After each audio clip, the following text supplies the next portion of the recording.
to my channel. Today I have prepared a video for you how to create a checklist in Excel.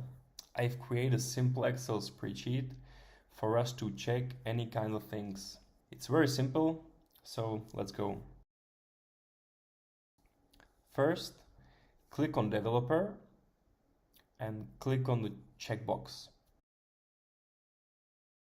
Click anywhere in the table and a square will appear, where you can delete the text and resize it.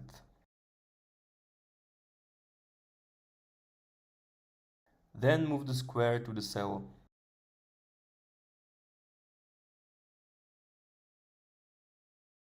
Now, click on the black cross, drag it where you need it, and the pattern will be copied.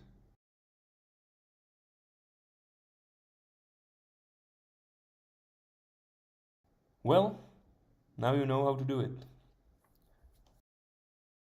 Thanks for watching the video, and please don't forget to like and subscribe. Bye.